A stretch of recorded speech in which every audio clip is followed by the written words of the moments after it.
Rascal Chapter 4, August. The heavy fighting around Soissons in July 1918 shocked Brailsford Junction out of its complacency. As the casualty list grew and personal tragedy came to one home after another, we seemed much nearer to the trenches and the shell-shattered wheat fields of France, red with poppies and with blood. One of the first reactions of the saddened town was to forbid the war games we had been playing each Saturday on Earl's Hill. It seemed a shame, after all, our work constructing dugouts and opposing trench systems, for we had thoroughly enjoyed our desperate battles. The only participant to protest loudly was Slammy Stillman, the overgrown town bully, who never had played fair. He was the only boy who threw stones instead of the regulation clods of earth, and the only one who sometimes aimed at our Red Cross nurses who were identified by the dish towel each girl draped over her head. The ceremony that really drove home the grim fact that war is not a game was the service held in memory of Raleigh Adams, one of the most admired boys in town. Neighbors of all faiths came to the Methodist Church to hear Reverend Hooton remind us that Raleigh had never hurt or hated anyone. The big service flag had been taken down and placed across the lap of Raleigh's mother. Her part of the ceremony was to remove a service star and to sew on the gold one. Everyone wept, and the war seemed terribly near. I found myself praying silently that Herschel's star would not be changed to gold. We wouldn't even have had Mother there to sew it on. There was a flurry of patriotism among the children of the town, the girls knitting khaki wristlets by the score, and the boys competing to see who could collect the most peach pits, used in making charcoal for gas masks. Another lively contest was the scramble for tinfoil. Up and down the streets and alleys went the tinfoil hunters, each child for himself. But I had a helper. As soon as Rascal dimly perceived the general idea, he ranged ahead of me, searching the gutters for the shining foil. My ball of foil was one of the largest, thanks to an occasional contribution made by my raccoon. Rascal's only other assistance in the war effort was the help he gave me in my garden. While I hoed, he trundled along behind me like a little dog. He also helped me pick peas from a late planting. All the peas he picked, however, he kept for himself, opening each pod as though it were a small clam and avidly shelling the green pearls into his mouth. He had little relish for the wax beans, which were coming on by the bushel, so while I picked beans, he often took a comfortable siesta in the shade of the rhubarb leaves. It was pleasant out there in my garden, warmed by the sun, cooled by an occasional breeze. The wax beans were golden and smooth, with the texture of satin, and they hung in such thick clusters beneath their leaves that it did not take long to fill a basket. Although the grocery stores paid me well for my vegetables, it was reward enough just to plant and harvest such a garden. My mother had told me that seeds carry in their memory the whole complex pattern of stem and leaf and flower and fruit, and she had shown me how the stamens and pistils begin the seed-making process all over again. It seemed miraculous then, and no less miraculous now. I had been noticing that my little raccoon also carried patterns in his brain, as do the migrating birds and the honey-storing bees. I think I learned more about the orderly universe sitting in my garden picking beans than I ever did on a hard church pew listening to Reverend Hooton's sermons. One serious mistake I made, however, was to give Rascal his first taste of sweet corn. I twisted a plump ear from a stalk in one of my rows, stripped back the husk, and handed the corn to my pet, who had carefully watched the whole performance. Rascal went slightly berserk. No other food he had ever tasted compared to this juicy new delicacy, which he was sampling for the first time. He ate most of the first ear, then in a frenzy scrambled up another cornstalk, pulling it slowly to the ground. He wrestled and struggled with a fresh ear, tearing away part of the husk and guzzling greedily as before. Still unsatisfied, he left the second ear half-eaten to climb a third cornstalk. He was drunk and disorderly on the nectar and ambrosia called sweet corn. I thought Rascal's binge was amusing, but when I told the story to my father, he looked at us both quite seriously and said, "I'm afraid you're in for trouble, Sterling." I certainly was in for trouble. Rascal spent less than half the ensuing night in our bed, which didn't disturb me too greatly, since sleeping with a raccoon in August is a little too warm for comfort. I was aware that he must have let himself out, and gone on a neighborhood prowl, but this was not unusual. On subsequent nights he took similar French leave, and he began sleeping soundly through most of the daylight hours. I didn't connect his nocturnal ramblings with his love for sweet corn, principally because he avoided our corn patch. The explanation was simple. To keep my woodchucks out of our garden, we had surrounded it with a woven wire fence and installed a gate with a strong latch. Rascal could have climbed that fence, but found it more convenient to raid the gardens of our neighbors. August is an intemperate month in any case, when emotions go up with the thermometer. But the angry voices to be heard on our street each morning were sizzling even for August. One neighbor after another, easygoing, salty Mike Conway, handsome, slightly vain Walter Dabbit, and skinflint lumberdearly Kai Jenkins, and the terrible-tempered Reverend Thurman found their respective sweet corn patches mauled by some fiendish night raider. Plans for detection and revenge were underway. It was Kai Jenkins who found raccoon tracks in the dust between his corn rows and spread the news. My father was right. I was facing real trouble. A delegation arrived one evening to sit in a circle around my unfinished canoe, voicing their complaints while Rascal huddled in my lap for protection. "I seen that varmint's tracks right in my garden," Jenkins said triumphantly. "Like the 7 plagues of Egypt," Thurman sermonized. "Now, Sterling, we like your little raccoon," Miss Dabbit began, "but the next time he gets in my sweet corn," her husband warranted. The threats came whizzing around like the buzz of angry hornets. "Next moonlit night, I'll shoot him. I'll set a trap, so help me. Skunks, woodchucks, coons, what's next?" "Now, just a moment," my father said quietly. Among other civic responsibilities, he served as justice of the peace and knew from long experience how to handle a group of angry people. Mike Conway was willing to listen. "What do you suggest?" "If Sterling buys a collar and leash for his raccoon," "Not enough," Kai Jenkins growled. "And builds him a cage," my father added. Rascal began to whimper, and I looked anxiously from face to face. Most were grim, but Mrs. Dabbit gave me a sympathetic glance before turning to glare at her husband. Reverend Thurman, belonging to a sect which will here remain nameless, glowered at my father and thundered. "Vengeance is mine, saith the Lord." Thurman had been under his Model T all day using pulpit words, but not in the Sunday manner. Something about his inappropriate quotation from Holy Writ struck Mike Conway as funny. Mike had a lusty and infectious laugh, and when he threw back his head and roared, everyone except Thurman joined in the chorus. "Well, it's settled then," my father said. "Sterling, why don't you bring some glasses and a pitcher of cold grape juice?" Thurman and Jenkins didn't stay for the refreshments, but the rest of us enjoyed the cool drink, Rascal taking from his saucer. "I'm sorry," Mrs. Dabbit said to me as she was leaving. "Rascal didn't know he was doing wrong." After the neighbors were gone, I said bitterly to my father, "You can put criminals in jail, but you can't put my good little raccoon in jail. How would you like to be led around on a leash?" "Now, Sterling," my father said soothingly, "it's better than having Rascal shot or trapped." "Well, all right, but I think Rascal and I will run away and live in a cabin in the woods somewhere." "In the woods?" "As far from people as we can get.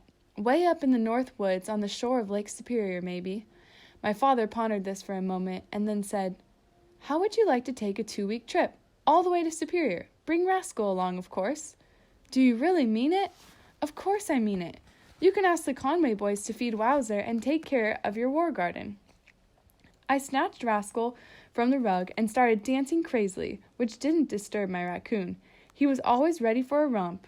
We had been given a reprieve, a wonderful 2-week reprieve. "When can we start, Daddy?" "Why, tomorrow, I suppose," my father said. "I'll just put a sign on the office door." There were no superhighways in those days to streak impersonally toward some distant goal, scoring the countryside with ribbons of unfeeling concrete. In fact, there was scant paving of any kind, only friendly little roads that wandered everywhere, muddy in wet weather, dusty and dry, but clinging to ancient game and Indian trails, skirting orchards where one might reach out to pluck an early apple, winding through the valleys of streams and rivers, coming so close to flower gardens and pastures of clover that one could smell all the good country smells, from new-mown hay to ripening corn. We started early the next morning, my father, Rascal, and I, in our usual places on the front seat. Turning northward toward Fort Atkinson, we passed our old farm and the Cumlin place as we ascended the Rock River Valley. Finding the sources of streams was a passion for me. I had followed Saunders Creek all the way to its first spring, nearly 10 miles north of Brailsford Junction, and I had always wanted to follow the Rock River to its source. So we went by way of the Horicon Marshes, as romantic to me as Sidney Liner's Marshes of Glen. At some point in this neighborhood, we crossed the divide between waters pouring down the Rock River to the Mississippi and waters pouring into Lake Winnebago, and Fox River to Lake Michigan, and thus down the lakes to the St. Lawrence and the Atlantic. When we saw the first creek running northeastward, I felt like the early French explorers of this region.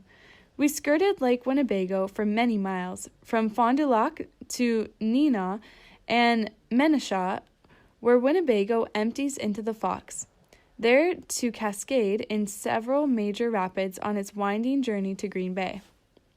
We were making excellent time, considering the bumpy roads and 2 blowouts, which in those days one took with serenity, struggling with tire irons, inner tubes likely to be pinched, and hand pumps to inflate the tires. We had packed some of my casual sandwiches, hard-boiled eggs, fresh peaches, and a dozen donuts. There was no reason to bring any special food for Rascal. He ate almost anything, just as though he were a person, which he definitely believed he was. We bought a tin pail of fresh, cold milk at a farmhouse and feasted beside a bridge over a rushing stream. When Rascal had eaten, he curled up on the cushion of the big back seat, a coil of shining fur against the maroon leather, and there he slept happily all the afternoon. It is even more exciting to move from one arboreal region into another than to drive from watershed to watershed. This second divide we were crossing was from the deciduous trees of southern Wisconsin, the elms, maples, oaks, and hickories, into the evergreen region of pine, spruce, hemlock, and cedars. Now the farm odors and fragrances blended into the great perfume of the north woods, the sharp, spicy aroma of the firs, and the fine, hot scent of the pine needles lying 4 inches thick to blanket the forest floor. We began to see the first granite and basalt rock formations of the oldest geologic period of the world, the Candian Shields, which carries in its treasure house some of the richest ores on the continent: iron, copper, silver, and many other minerals. My father knew enough geology and mineralogy to show me where the salts of copper had stained a cliff blue with azurite and green with malachite. These colors blended with assurance into the moss and lichen on the rocks, adding their tints to those of sky and water. I felt a twinge of conscience to be so carried away with this new and different beauty of northern Wisconsin. It was as though I were being unfaithful to southern Wisconsin and to my own lake, Koshkonong. In those days, there were no motels and few other places to sleep along the highway, unless in a tent or under the open sky. I wanted to be a voyager on this excursion, sleeping without cover. My father was willing to gamble against rain, being a little concerned as I. We stopped on a point which extended into a small, clear lake, unpacked such duffel as we needed, and arranged our camp. Safely out on an extremity of bare granite, its crystals possibly 2 billion years old, we built a modest fire to cook our evening meal. I went to the bottom of the cliff with rod and reel to cast a wet fly toward an inviting expanse of ivory-white water lilies. On the 5th cast, an eager black bass, 2½ pounds perhaps, seized the lure and tangled himself in the lilies. I brought him out at last, eyes lustrous, scales shining. Cleaned, filleted, and fried golden brown, he made an appetizing fish course for 3 hungry campers there among the pines. We had no tent, only navy hammocks. Still trusting this bright, clear August weather, fringed everywhere with goldenrod and asters, we consigned ourselves to the canopy of the sky. That first night we tied one end of each hammock to spruce trees, the other to the rear bumper of the Oldsmobile. We had our easily imaginable difficulties climbing aboard these tipsy platforms of canvas while also pulling the blankets around us. My father said he would show me how it was done. Firmly grasping the dowel pin which spread the upper end of the canvas, he eased himself onto his treacherous bed. But before he could cover himself with a blanket, the hammock flipped upside down. He landed unhurt but exasperated on the thick padding of spruce and pine needles. I laughed until I was breathless, and Rascal hurried over to see why my father was lying on the ground, muttering to himself. "I'll bet it's easy," I said confidently, making a running dive, lit squarely in the hammock, held it for a minute, and then did a somersault. Now my father was laughing as hard as I was, and Rascal scampered around as though he understood the joke. Just then, at the most appropriate moment, something else began to laugh. Maniacal, spine-chilling laughter from far across the lake. "Holy Moses, what's that?" "That's a loon," my father said, "and he's laughing at us. He thinks we're crazy trying to sleep in navy hammocks." I was suddenly completely happy, in love with the loony world and my father and Rascal. I didn't care where I slept or how many times I tipped out of my hammock. The new moon came up, a sliver of silver through the pointed firs on the far edge of the lake, and the fragrance of balsam and pine swept over the darkening point. We learned at last how to sleep in a hammock and still cover ourselves with our blankets. Soon we dropped into blissful slumber with Rascal beside me. Little screech owls sang our lullaby, and at the base of the cliff there was a gentle swish-swish of small waves, the most soothing sound in the world. It was shortly after midnight that the brakes began to slip. The first warning came when we bumped the ground gently in our collapsing hammocks. The car was backing slowly towards us. My father, thinking fast, threw a stone under a rear wheel. Rascal awoke more swiftly than I did and went prowling around the car as though he thought he were being attacked. My father and I were so sleepy that we merely removed the more obvious sticks and stones, rearranged the pine needles under our hammocks, and went back to sleep again. That was the way we would fix our beds from this night on, flat on the ground, the only way you can possibly sleep in a hammock. After a few growls and whimpers and trills, Rascal came back to crawl in with me under my warm blankets. The cool night went on without us, oblivious of this small intrusion of humanity, and the gentle serenade continued, a night heron's distant croak, the footfall of a fox, fish splashing in the pale moonlight.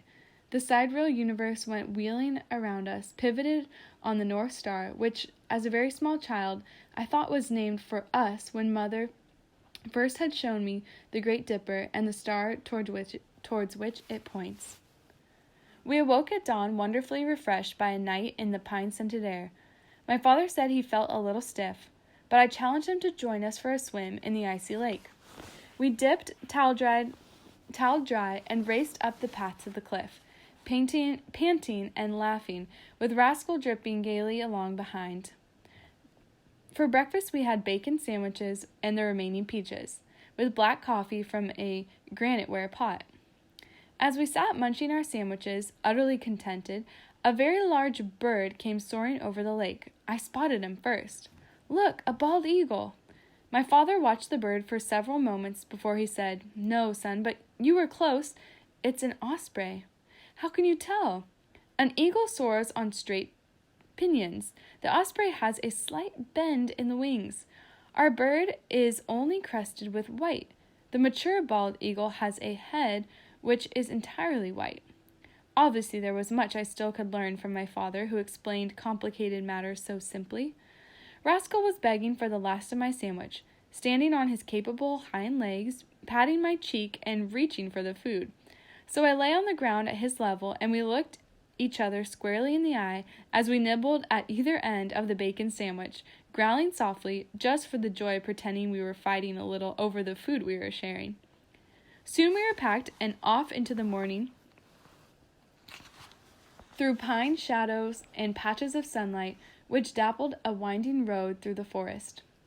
One of the several poems which I knew by heart at this age was Keats on the first looking into Chapman's Homer.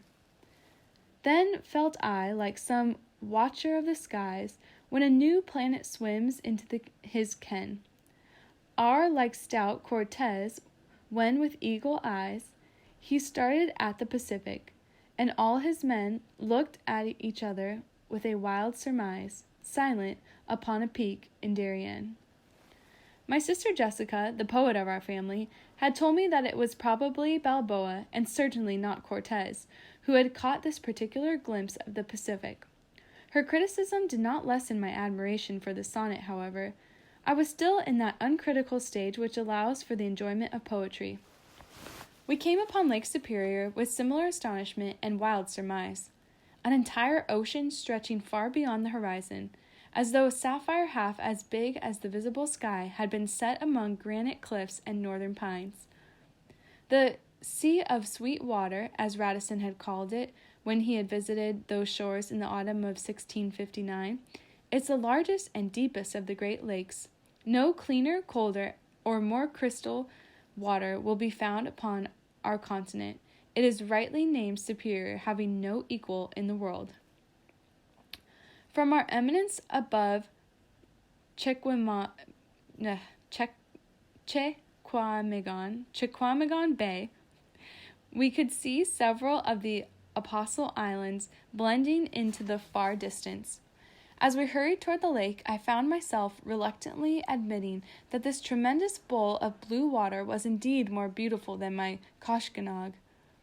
On a shore of sparkling sand and clean-washed gravel, with the gulls crying overhead, my father and Rascal and I walked to the beach like beachcombers in a dream. This might have been Crusoe's island. We were so alone with sea and sky.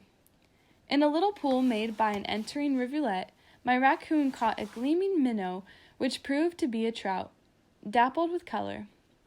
Rascal next explored the whitening stumps washed up by the waves. Through these labyrinths he felt his way, curious but cautious, apparently expecting to meet the rightful owner at any moment. The beaches of Lake Superior are strewn with agates. These ancient jewels are the result of age-long water seepage into small cavities in the rock. The water carries silica into solution, stained by various minerals. The result is often a gem which in cross sections shows rings within rings of crocus yellow through all the shades of brown to deep, rich red. On the outside, gates are often pitted and with no visible evidence of their interior beauty, which rivals the most subtle stained glass. If by accident broken open, however, they shine, wet and radiant, upon the beach. During that morning we found more than 20 stones worthy of cutting and polishing. Rascal knew nothing about agates, picking up and dropping almost any bright stone that took his eye, but he did find one of the broken agates, and I kept it for him to add to his pennies and his arrowhead. In time he grew impatient with this beach, which seemed to have no crayfish, and went to sleep in the hollow of an old stump until we also tired of the agate hunt. We ate at a small restaurant in Ashland, then followed the road westward, which brought us to the valley of the Brule River, the finest trout stream in Wisconsin. Needing supplies, we stopped at an old, unpainted crossroads store. There was everything imaginable for sale in that store: snowshoes, shotguns, and deer rifles, and even a yoke for an oxen. You could buy groceries as well as brightly colored yard goods, snowpacks, and bear traps. There was also merchandise more fascinating to me, such as excellent split bamboo fly rods and hand-tied trout flies, which I viewed with longing. While my father bought bread, bacon, and other necessities, Rascal and I browsed. I had been taught never to touch things when I shopped, but Rascal had no such scruples. He delicately fingered everything shiny at his level, never cutting himself or tipping over the object. His little hands examined gleaming axes, peavy hooks, and entrancing fly reels. On and on went his happy investigation of log chains, garden tools, and other hardware. Only when he climbed on a counter and started touching the kerosene lamps did I stop him for fear he might send one crashing to the floor. "Real smart coon you got there," the storekeeper said. "Make a good coonskin cap some day." "He'll never be a coonskin cap," I said fiercely, and surprised at the anger in my voice. "Nobody will ever skin Rascal." We came at last to what was to be our permanent camp in the North Woods. It was on a promontory some 20 feet above one of the deepest and most beautiful trout pools I have ever seen, carved from the rock at a curve in the Brule. The grove shading the little hill was the only piece of virgin timber we found in all that north country. If the trees had been white pine, they would have been cut 40 years previously, but they were yellow pine, just as proud in the forest but almost useless to the carpenter, who calls this intractable wood devil pine, because it cracks and splinters in every direction and refuses to take a nail without a tantrum.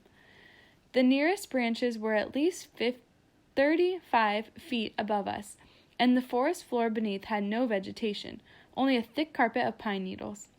The breeze was always gently stirring in this high-canopied room, and again we had a projecting rock above the river for safe campfires.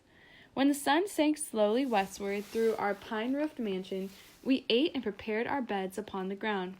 I had almost decided that I would live here forever, thus avoiding permanently the nightmare of caging my pet raccoon. It was characteristic of my parent that he had not told me the real reason for this trip. He had been asked to testify as an expert witness in a case being tried before a judge in Superior, Wisconsin. Our camp on the Brule was some 20 miles from the courtroom.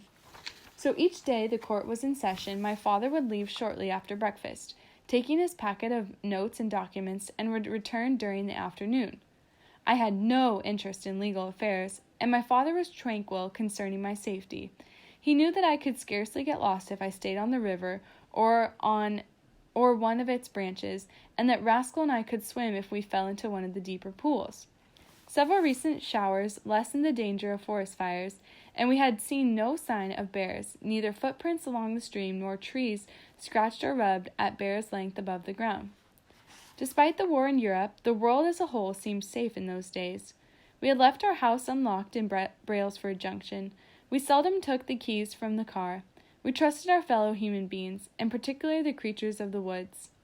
2 weeks of absolute freedom! Each hour was savored.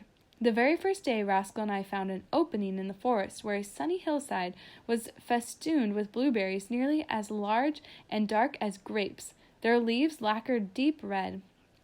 We hurried back to camp for a bucket, and returned to pick 3 or 4 quarts of such delicious fruit that I ate a third as many as I put in the pail. Rascal had an even better record. He ate every blueberry he picked. That afternoon we were too busy exploring to find time to fish. Wearing only my swimming trunks, I padded over pine needles as alluring to my bare feet as to Rascal's. We crossed small tributaries to the Brule, or waded up their winding shallows, hoping to find the hidden springs from which they emerged. We walked the length of mossy logs, crossed and recrossed the Brule in its foaming riffles, ice cold and amber clear. Once I slipped on a submerged boulder and went laughing down into the pool below, with Rascal plunging in dutifully to follow me in my fun. Little red pine squirrels scolded us as though we had interrupted a service in a cathedral. Striped chipmunks came darting out, whistling and chirping, frantic with curiosity and eager to see the show. We had wandered far up the stream, and now the sun told us we should be getting back to camp. A pleasant breeze was tempering the August heat as we retraced our paths, sometimes in and sometimes out of the water. Rascal fished the river's edge, feasting on minnows. I was seeing enough big trout where the sun struck deep into the pools to know that here was a stream to rival Isak Walton's River Dove. When we arrived at camp, we were astonished to find a robber in the process of gnawing his way into the wooden box which contained our salt, flour, and other dry groceries. I had never before seen a porcupine, although my father had told me about them, and this could be none other than the very animal, clumsy, pug-nosed, and bristling with quills. Porcupines can't throw their quills. These barbed harpoons, however, leave their original owner at a touch, but stay in the flesh of his enemies like fish hooks. Rascal had raced ahead for a closer look, but suddenly grew cautious. All of his ancestors seemed to be whispering in his ear, "Careful, it's a porcupine." I didn't want to kill the intruder. Using a long stick, I nudged him gently toward a small tree, up to which he scrambled until he looked like a hawk's nest in the highest crotch. Then I went to examine the damage to our stores. It was our salt he had craved. He had ripped the salt box wide open and eaten enough to make him thirsty for the next 6 months. He wouldn't stay up that tree very long, I concluded. He would have to come down and go to the river for a drink. Rascal and I lay on our backs drinking cold pop from a case we kept in a nearby spring. "I'll bet he wishes he had a bottle of pop," I said to Rascal as we gazed up at the thirsty porcupine. But Rascal was too busy to pay much attention. Holding his bottle with both hands and both feet, he drank as fast as a little raccoon can. He had no intimation that this free life would not go on forever, or that he would soon be headed homeward to captivity. One loses sense of time in the woods. I had no watch to replace my broken Ingersoll and could only guess at the hour of the day by looking at the sun. I had even forgotten what day it was, and it certainly didn't matter. No school bell or church bell rang to remind us of the dutiful passage of time. One day blended into the next and could only be remembered as the day we saw the porcupine or the day we found Lost Lake. It may have been the second or third day that Rascal and I followed one of the larger upstream branches of the Brule far into the woods in search of its source. I had brought my fish pole, a can of worms, and a creel, but I wasn't having much luck with trout. Only 2 8-inchers, which I unhooked carefully and returned unharmed to the stream. Brook trout are almost too beautiful to keep, being in these waters dark above with rosettes and flittered sunlight along their sides, some as red as wintergreen berries and some almost golden. They are amber pale beneath, part of the water itself and of the spirit of the woods. As usual, the pine squirrel scolded, and once a ruffled grouse burst from cover with an explosion of wing music, burrowing off through the slanting sunlight of the forest. Rascal turned to me for protection and asked his usual questions. I assured him there was no danger, and I laughed at him for being afraid of a grouse. Somewhere in the neighborhood there were grouse chicks hiding, all but invisible in the pine needles and old leaves. I didn't want Rascal to find them, so I told him to come along. On we went, up and up that rushing woodland stream. It seemed a miracle that anything as young as fingerling trout or grouse chicks or my small raccoon could move along this watercourse among boulders as old as the world. The new life of this very season amid granite predating even the first life on the globe. My mother, before she died, had revealed a few simple facts about the earliest forms of life on earth, and had tried to explain the story of creation in the Bible as a means by which a primitive and poetic people sought to record the beginning of things. This does not mean that there is no God, she said, or that he didn't create heaven and earth, darkness and light, and that the seas and the land, yes, and millions of suns and planets, whole galaxies of distant stars. His spirit does move upon the face of the waters. Then, patiently, like the very good teacher she was, my mother had explained in words I could understand how the plants and animals have evolved from the simpler forms of life to the wonderful complex flora and fauna of our present era. And I had thought there was no one more gracious or knowing than my mother, and nothing more pleasant than the sound of her voice. She seemed very close to me now as Rascal and I made our way up this branch of the Brule. The stream came winding toward us over and under mossy logs. It tumbled through the remains of an abandoned beaver dam and ran like quicksilver across the beaver meadow where meadow larks added their music to that of the water. Then, half a mile farther upstream, we came upon it suddenly, a little lake which was the very source of as round as a big drop of dew and as clear. Its shores were of clean sand and gravel, and it was cupped among low hills forested with evergreens, with several white birches standing in sharp relief against the background of dark firs. There were water lilies in the shallows, their floating pads large enough for little frogs to sit on, and blossoms the size of saucers, where green and scarlet dragonflies held court. We had come so quietly over the pine needles that the bathers had not seen us, and they were withers deep in the lake. The first white-tailed doe and the first fawn I had ever gazed upon, except in nature books. Then Rascal saw them and was smitten by one of his crazy ideas. He slipped into the water and took the shortest route toward the deer, creating no more disturbance than an otter, and causing the doe and fawn no concern. The fawn and little raccoon had almost touched noses when the doe sensed me, blew a note of warning to her fawn, and lunged from the lake, calling to her offspring to follow. For a moment she hesitated and looked back toward me with great liquid eyes. The doe and fawn went bounding off through the willows, throwing their white flags into the sunlight. Rascal came paddling back very pleased with himself, thinking he had performed a brave service by frightening those intruders from a lake which now was ours by right of discovery and conquest. On another day, Rascal and I turned downstream on a fishing expedition. Because I did not own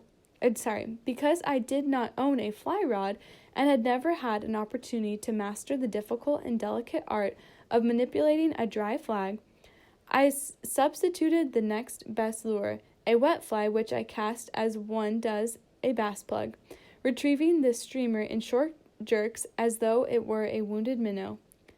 In a likely pool half a mile downstream, I felt a powerful lunge as a hungry trout stuck that old bucktail. But the fish had missed the hook and refused to strike again. More than ever, I yearned for a fly rod and an assortment of dry flies to fish these trout as they should be fished. Rascal was having better luck than I. He examined the river's edge with contemplative fingers, turning over small rocks in search of crayfish. The past and future meant nothing to Rascal. He lived completely in the present, without ambition or worry, and a very comfortable fishing companion. Beyond a bend in the river, we came upon the first human habitation I had seen in days. I experienced a shock of recognition that was almost uncanny, as though I had lived here in a previous life, and yet I had never seen anything exactly like this big cabin with its huge stone fireplace, rambling veranda, and green lawn sloping to the water. If Rascal and I were determined to live in the woods, here was the home we wanted. I realized sadly, however, that wishing won't make it so. This cabin must belong to someone, and a fairly wealthy owner at that. As we came around the clump of willows, there he was, fishing his own trout pool with a split bamboo fly rod which he had handled as gracefully as an orchestra conductor handles his baton. He was a tall, spare man, browned by the sun, and quietly intent upon his fishing. His old felt hat was decorated with trout flies. He was smoking a pipe and seemed completely at peace with the world. I held Rascal in my arms so that he would not interrupt the performance, and we watched for several minutes unnoticed by the fishermen. It is fascinating to watch a good fly caster, and this man was an expert. It seemed almost impossible that with his wand of split bamboo he could direct a weightless lure with such precision that he could drop it on the water 50 feet downstream, within inches of any target, the fly lighting upon the pool as gently as though it were indeed a living insect. On each backcast he lifted the lure and line high behind him, then with split-second timing brought forward the tip of his rod, sending the fly swiftly downstream to its destination. On each forward cast he stripped extra line from the reel until his fly was reaching the edge of a boulder at the foot of the pool, a good 60 feet below the gravel bar on which he was standing. Then it happened, just as the fisherman had planned. There was a heavy swirl as the trout left his haven below the boulder, a tremendous surge, then a leap clear of the water. I suppose we should have been cheering for that fish, making such a gallant fight for his life. But Rascal and I were primitive, as eager as the fly caster to bring the big trout to net. We ran down the path to the gravel bar to be nearer the scene of action as the tall, calm fisherman patiently played the fish. The rod bent like a bow during the lunges, easing to a gentle arc as the trout ran upstream. Although busy with his fish, the angler looked up and smiled when he saw his visitors, but I knew enough not to talk at such a moment. The line cut swift figures across the surface of the water like an ice skater in motion, and once again the trout broke water, throwing spray into the sunlight. "Pretty fair brown," the fisherman said. "It's enormous." "Not for a brown trout. Get them anywhere up to 12 pounds in the rule." When the fish began to tire, the fisherman pointed to his long-handled net lying on the bar. "Want to slip it under him, son?" "But I might lose him." "Wouldn't matter much. Lots more where he came from." I had used a landing net often, and knew that one must be careful not to scare the fish. The technique is to slip the net very gently behind and below him, and bring it forward and upward with a swift, smooth movement. But Rascal knew none of these subtleties. In his eagerness, he paced the beach, and when the trout showed his back above water, Rascal pounced. This sent the fish surging to the bottom of the pool. I gave Rascal a light slap on the nose, which sent him whimpering up a little tree, talking and scolding about the injustice of it all. Instead of being angry, the fisherman began laughing until he had to take his pipe from his mouth. "It might have cost you your trout," I said apologetically. "What's one trout more or less?" "Well, this one's a beauty," I said, as I brought the net under him. "I'll bet he weighs almost 3 pounds. Would you like him, son?" "I couldn't take your best fish." "Best fish?" The big man started laughing again. "You and your coon come up to the cabin. I'll show you a real trout." As we went in through the big plank door of the cabin, I again had the weird feeling that I knew this place. The great room with its granite fireplace, the shelves of books, the bearskin rug. If I hadn't lived here, and of course I hadn't, I must have dreamt it in detail. Bert Bruce, for that was his name, wanted to show me the 11-pound trout mounted above the mantel so realistically that it seemed alive, rising to the brilliant royal coachman, the very fly which had been his undoing. When I held Rascal up to see this magnificent brown trout, he reached for the splash of crimson which had also lured the fish. My raccoon was proving much too interested in trout flies. What struck me immediately about this cabin was its air of livability.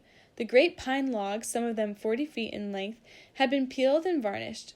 The pegged plank floor was of white oak, easy to clean. Comfortable chairs, a long table beneath windows overlooking the river, gasoline lamps, everything perfect for an evening of reading beside a birchwood fire. Mr. Bruce hung his fly-decorated hat on a peg, well above the reach of Rascal, and while my raccoon investigated at floor level, showed me his cabinet of flies, I had never seen anything like it. Jars of preserved insects netted from this valley filled an entire shelf. These were the models for the artificial flies, which the angler tied himself. The small drawers containing the many materials used to make the flies might have been those of a jeweler. Within each drawer he kept a separate treasure, well protected from the moths with balls of camphor. The hackles for the flies were largely from gamecocks, red, ginger, and grizzled. These he imported from England. He trapped his own red foxes and rabbits to make from their underfur the thoraxes or bodies of his flies, which were firmly banded to the hook with gold or silver wire as fine as a cobweb. The tails of the flies were the slenderest of feather barbs, and the wings were usually small feathers from a starling. Then, with slight hesitation, he showed me the contents of the only drawer which was locked. I immediately realized it contained the feathers of a wood duck. "I've shot only one in my life," he said.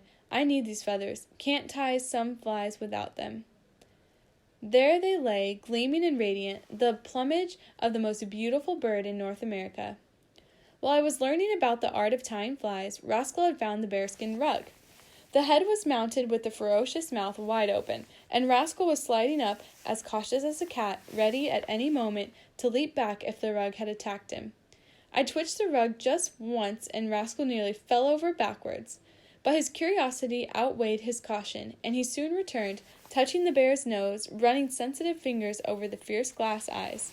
Convinced at last that the bear was not alive, he climbed aboard the massive head, proud to have won such a dangerous battle. Soon he was curled in a comfortable position on the skin of this great cousin.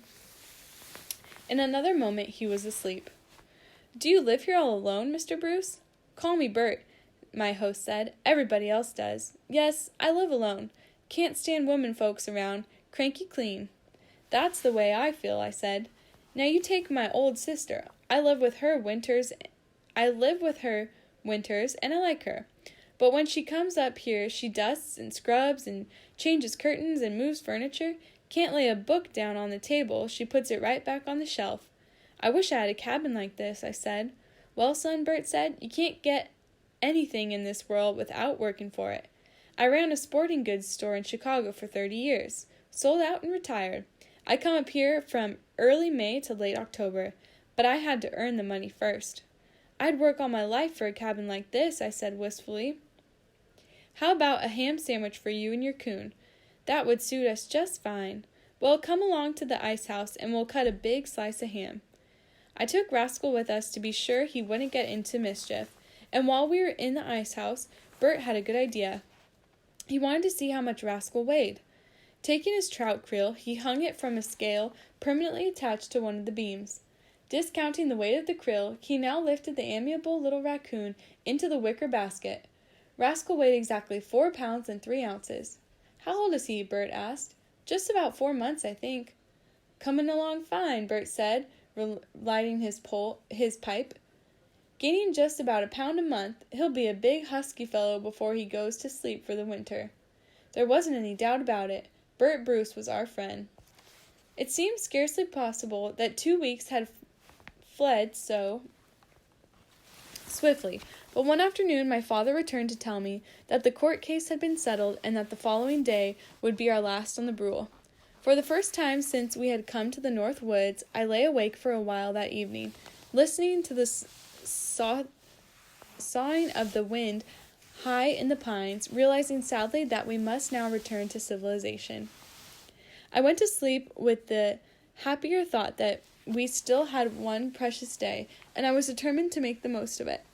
Next morning we took our fish poles and started downstream to Bert's cabin. It was cool enough to make us grateful for our sweaters.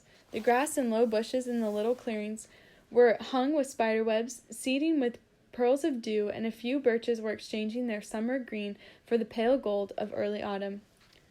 My father and Bert had become good friends. On several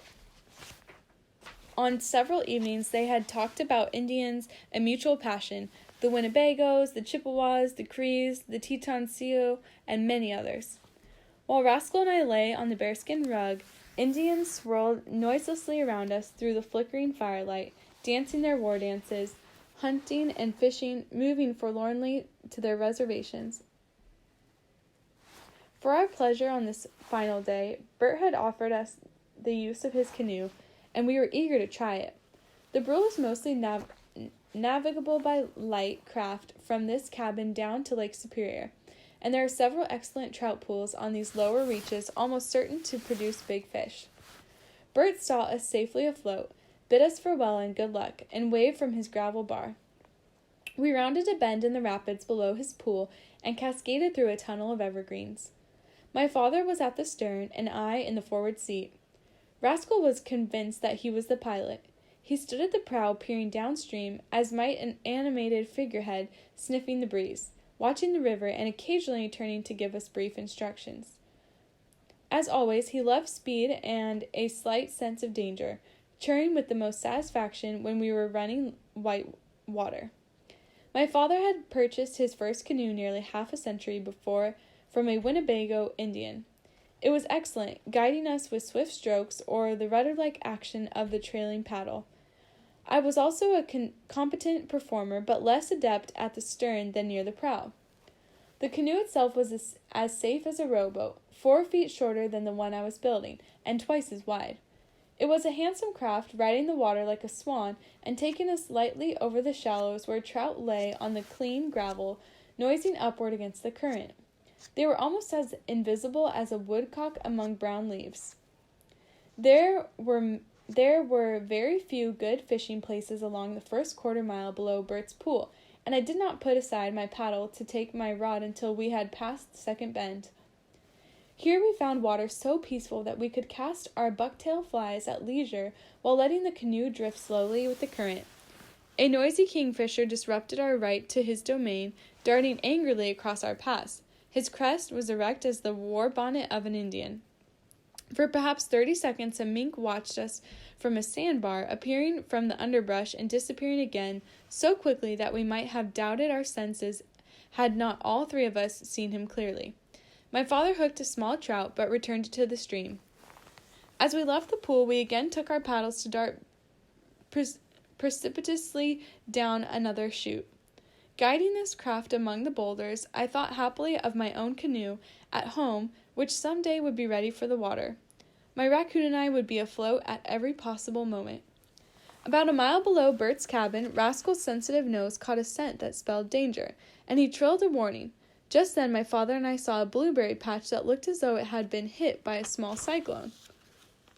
A little farther down the stream, a hollow tree had been ripped open as though by lightning, with shreds of bark and rotten wood and dark honeycomb strewn over a gravel bar.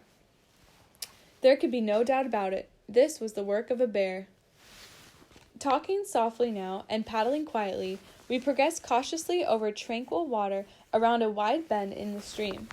And there they were, at the foot of the pool, a mother black bear and her 2 cubs. She had just tossed a big trout into her offspring from the rapids below this pool, and the cubs were fighting over the fish, snarling and snapping. Rascal's high trill diverted her from her fishing, and with a deep-throated growl she stood her ground for a few moments, eyeing us angrily. Rascal didn't need to be cautioned against swimming to meet these big, rough cousins of his. He stood transfixed at the prow, fascinated but trembling. The bear spoke sharply to her cubs and plunged into the willows and aspens with a great crackling of brush, and her obedient young raced after her. They disappeared as completely as the mink, and soon there was silence. Well, Sterling, you've seen your first bears, and my first deer, and my first porcupine. Nothing could top this experience, I thought, but at the next trout pool there was one to match it. I overcast the pool into the rapids below, and was riveting my bucktail in an erratic manner to avoid a snag, when a smashing strike bent my pole as though it were of willow. My line was taut, and the fish had hooked himself solidly on the wet fly, and seemed inclined to take it all the way down river to Lake Superior. My father backed water to hold the canoe steady against the slight current running through the pool, and I did my best to keep the trout from tangling the line in the half-submerged log in the rapids. Other fish can fight, but there is nothing quite like big trout for style and grace and courage, as though they drew strength from the whole wilderness. Rascal was as excited as I, chattering and chirring. Changing tactics, the fish made a dash upstream into our pool. I reeled in slackline as rapidly as possible to keep the needed tension on the hook. For one dreadful moment I thought I had lost him, but a few more twists of the reel showed me that the trout was still solidly hooked, deep in the brule. In another few moments he surfaced, saw the canoe, and started a wide, circling run upstream. My father swung the prow 180 degrees to give me the best chance to play my fish, which now broke water in a great gleaming leap. Rascal's high trill was like a cheer of praise.